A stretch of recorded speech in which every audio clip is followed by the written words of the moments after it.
이끌어낸 그 리더십은 뭐냐? 그 중에서 오늘날까지 우리가 배우고 의미해야 될 그런 내용이 뭘까? 이런 고민을 같이 하게 되었습니다. 그래서 오늘 신용환 선생님을 모시고 독립운동을 이끌어온 리더십에 대해서 말씀을 듣고 또 활발한 질의응답을 하고자 합니다. 세종 포럼에 와서 우리나라의 엘리트 여러분들께 제 말씀을 도산 선생에 대한 말씀을 드리게 된 것을 매우 기쁘고 큰 영광으로 생각합니다. 왜 이 평범한 과거 시험을 보려고 하는 평안도의 빈농의 아들이 그 국가의 지도자가 됐는가? 결정적인 계기가 있습니다.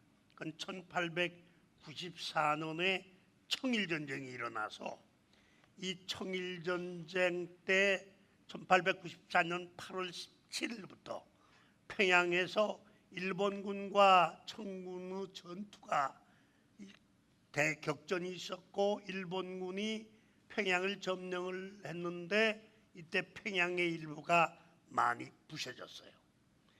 이 도사는 남우나라 군대가 우리나라에 와서 전쟁을 하면서 자기 고향의 도시를 부셔버리는 걸 보고 크게 아파서 필대은과 토론을 하는데 필대은이 선배고 박식에서 국제정세와 이 전쟁의 사실을 많이 가르쳐 줍니다. 그래서 도산이 이때 이게 우리가 힘이 없으니까 이 두 나라가 군대를 파견해서 우리나라를 이렇게 만드는구나 하는 것을 깨닫고 서울 올라가서 우리나라를 부흥시키려면은 힘을 가진 나라를 만들려면은 어떻게 해야 되는가를 알아보고 공부해야 되겠다고 하는 내적 동기가 형성이 됩니다. 위대한 리더십은 반드시 첫 번째로 막스 베버가 말한 인터널 모티베이션을 정립한 사람이 형성할 수 있습니다.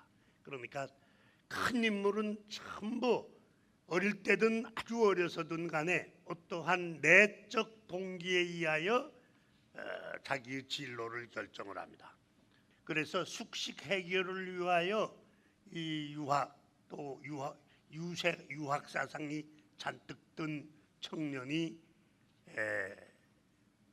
구세학당이라고 하는 지금의 경신학교입니다.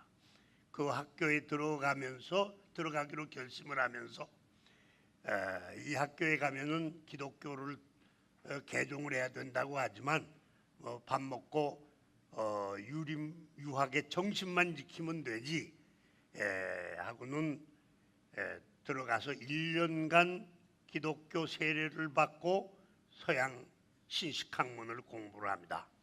그런데 공부를 하는 동안에 기독교에도 참 좋은 진리와 좋은 말씀이 많다는 것을 알게 됐어요. 그리고 유교와 기독교도 좋은 면도 있고 다 문제가 있는 면도 있다는 것을 상대화시켜서 알 수 있게 됐어요. 개화를 위한 주제를 걸어놓고 토론을 하는 것을 소문을 듣고 가서 그걸 들어보고 나서 서재필을 아주 존경을 하고 서재필 강연이라면 전부 찾아서 또 협성회 토론회라면 한 회도 빠지지 않고 따라다니면서 개화 사상을 흡수를 했어요. 그리고 경신학교 다닐 때 1895년에 서유견문이라고 하는 길준 선생의 책이 나오자 그것을 탐독을 해가지고 거기서 이 조선이 실상개화를 하고 허상개화를 해서는 안 된다고 하는 실상개화론을 열심히 공부를 했어요. 그래서 이 유길준, 서재필 두 분을 평생 자기의 스승으로 생각을 하고 존경을 했습니다. 도사는 독립협회가 조직되고 1898년 민족운동을 시작을 하자 평양지회에 가서 평양지회를 설립하고 그 설립할 때 쾌재정이라고 한 데서 처음으로 연설을 합니다. 이 연설이 아주 명연설이어서 평양 사람들의 사이에 마음을 사로잡고 아주 앞으로 큰 인물이 될 인재라고 하는 아주 강한 인상을 남겼어요.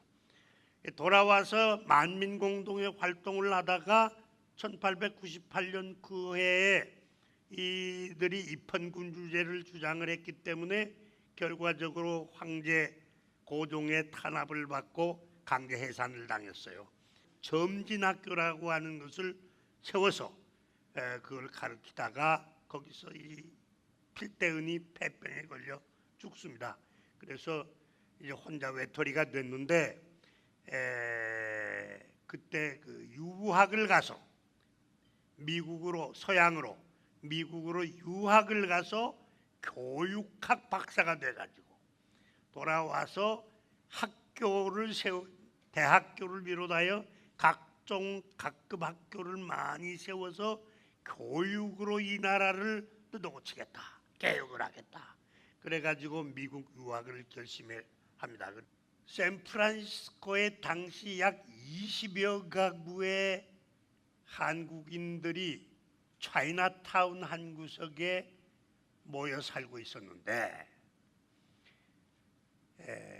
이분들의 집을 구하러 이분들의 사정을 가봤더니 그냥 뭐 창문도 닦지도 않고 커튼도 안 달고 중국 사람들보다 훨씬 불결하게 살고 집에서 냄새가 자꾸 난다고 일대가 다 도망을 가고 그래서 차이나타운 중에서도 가장 빈민굴처럼 산단 말이에요. 미국인들이 한국 사람들을 독립할 자격이 없다고 하면 어떻게 할까? 그래가지고는 고민을 하다가 약 2, 3년 동안 이들을 완전히 새롭게 만들어서 한국인들을 미국인과 더불어 살 수 있게 만들어 놓고 그 사이에 영어도 공부하고 해가지고 대학 진학을 하겠다고 결심을 해서 이분들에게 접근을 합니다. 그래서 이 한국인을 찾아가서 제일 먼저 마당을 쓸어줍니다. 그 다음에 창문도 닦아주고 풀뿌리 리더십을 가져야 부서지지 아니하는 리더십을 만드는데 풀뿌리 리더십을 위한 친화력이 처음부터 의도한 게 아니라 저절로 만들어졌어요. 친화력 다음에는 리더십을 형성하는 것은 주제를 많이 공부하고 생각한 높은 지식입니다. 그 주제에 대한 그 분야에 대한 지식이 없으면은 절대로 리더십은 안 생깁니다. 친구는 될 수 있는데 리더십은 지도력이니까. 그래서 저절로 그 다음부터는 아저씨라고 부르지 않고 반드시 선생님이라고 부르고 저절로 이제 안창호 선생님, 도산 선생님하고 리더십이 형성이 됐어요. 리더십이 형성이 되자마자 그들 20여 가구를 모아서 한인 친목회를 만듭니다. 이것이 미주에서 형성된 재미동포의 최초의 조직입니다. 이 한인 친목회를 만들고 공립신문이라고 하는 신문을 만들게 하고 그리고 인삼장수는 인삼계를 만들어서 절대로 돌려가면서 계주가 돼가지고 투매를 서로 하지 말고 정직하게 전부 인삼을 팔도록 하고 아주 완전히 개조를 합니다. 영어 교육을 여기서 살려면 말을 배워야 한다고 해서 영어 교육을 시켜가지고 하도록 해서 미국에다가 미국 교회의 도움을 요청했더니 소문이 나가지고 뭐 대연명이 신청을 하는 거예요. 그래서 이제 영어 교육을 밤에는 받고 하면서 이걸 또 자치제를 만들어서 전부 감찰도 자기들이 뽑고 장도 자기들이 돌려가면서 하고 아주 민주제를 실시를 했어요. 우리가 주의를 해야 될 것은 이제 이 리더십, 도산의 리더십은 이때에 일단 형성이 된 거예요. 이 리더십은 어떤 리더십인가? 풀뿌리 민주주의에 기초한 완전히 주민들과 밀착된 친화력이 아주 높은 민주적 리더십이 형성이 된 거예요. 이들을 이제 대한인 국민회라고 하는 걸 만들었어요.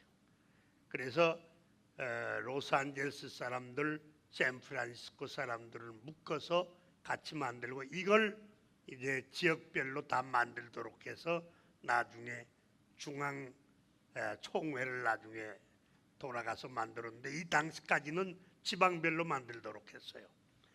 여기서 이제 뭘 여러분들께서 참조를 하셔야 되냐면 처음에 친화력, 그 다음에 주제에 대한 자기 게 아니라도 끊임없는 공부. 그래서 되게 많이 알아야 돼요. 그 주제와 성원들보다 지식이 조금이라도 더 많이 알아야 돼요. 그 다음에는 그 친화력과 리더십이 형성이 되면 반드시 조직을 해야 됩니다. 그래야 성공을 해요. 1905년 11월 달에 일본이 을사조약을 강요해서 대한민국의 외교권이 없어지고 그 다음 2월 달에는 통감 정치가 시작이 되고 나라가 이제 망하는 길로 가고 있다는 거예요. 그래서 도산이 고민을 합니다. 이게 어떻게 해야 되나? 이제 대학을 가야 되나? 영어는 이제 많이 들었어요. 그 사이에. 그렇지 아니하면 이게 뭐 본국에서는 의병들이 총 들고 싸우기 시작한다고 나오는데 나라를 구해야 들어 몸을 본국에 돌아가야 되나? 그래가지고 그동안에 만든 자기 친구들하고 의논을 했더니 선생님 돌아가셔서 나라를 구하는 것이 가장 급하지 않겠는가? 자기도 그렇게 생각하니까 도산도. 그래서 대학 진학을 포기하고 대한인국민회의 대표로 본국에 돌아가서 국권회복운동을 하기로 결심을 합니다. 그래서 뉴 코리안 소사이어티, 신고려회라고 하는 걸 거기서 만듭니다. 로스앤젤레스 리버사이드라고 하는 데서. 그걸 뉴 코리안 소사이어티를 한국에 돌아와서는 신민회라고 다시 새로 이름을 붙였어요. 1918년 제1차 세계대전이 끝나고 베르사유에서 평화회담이 열리는 강화회담이 열리는 걸 계기로 해서 민족 자결주의를 한국에 적용시키도록 하기 위하여 1919년 3월 1일 만세 운동이 일어났어요. 3.1 운동이 일어난 겁니다. 가보니까 상해에 임시정부가 이미 3개가 만들어져 있는 거예요. 이게 여기 가서 형성한 또 사용한 리더십이 제3기의 리더십입니다. 이 한성정부 안으로 통합하겠다. 이게 이제 도산의 안인데 상해 신안 청년당을 중심으로 해서 이 의정원 의원들이 한사코 반대를 하는 겁니다. 3.1운동도 하나고 한국민족도 하나고 정부가 하나라야 정부가 되는데 3개가 각각 되면 3개의 독립운동 단체가 될 뿐이다. 임시정부가 안 되는데 어떻게 하느냐. 대의를 위해서 우리가 죽어야 된다. 그래서 설득을 했어요. 그랬더니 이제 할 수 없이 받아들이고는 도산 선생이 없는 자리에서 대통령 대리로 선출을 해버렸어요. 임시 이정원에서. 그래서 대통령 대리로 이승만 대통령이 상해 오실 때까지라도 대통령으로서 이걸 다 정비해서 다 해주십시오. 그래서 그것도 거절합니다. 그러면은 또 통합이 안 된다. 시끌시끌해가지고 내가 옛날 그 신민회를 할 때 잘 안다. 그러니까는 그것도 거절했어요. 그래서 자기 희생을 이 통합은 도산 선생이 자기 희생을 해서 통합이 이루어진 겁니다. 임시정부 수립일을 4월 11일로 한 이유는 통합은 한성정부 중심으로 하되 그동안에 다른 데서는 아무 것도 한 일이 없는데 4월 11일 상해 임시정부는 일을 많이 해서 다 쌓여놨으니 그 일을 쌓여놓은 일들은 4월 11일부터 9월 11일까지 모든 것을 통합 임시정부가 한 것으로 인정해서 계승하기로.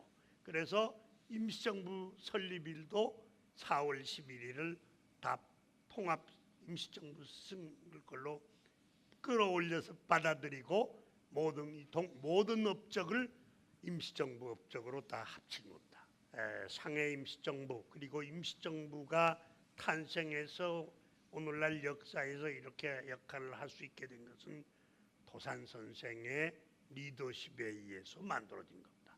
고등학교 다닐 때는 별 그 깊은 뜻을 모르고 도산연구반에서 활동을 했는데 아마 그때를 돌아보면 뭔가 사회의식, 정치의식이 어릴 때지만은 그게 형성됐던 그런 그 계기가 되었다 싶고 저로서는 오늘 그 이 전체 내용이 너무나 이게 중요하고 앞으로도 좀 이분을 더 잘 이해하고 그 시기를 우리가 제대로 복원해서 우리 한국 사회의 이 흐름이 이분을 통해서 연결이 됐고 그분에 대한 업적을 좀 제대로 이해하는 그런 노력이 필요하겠다는 생각을 많이 했습니다.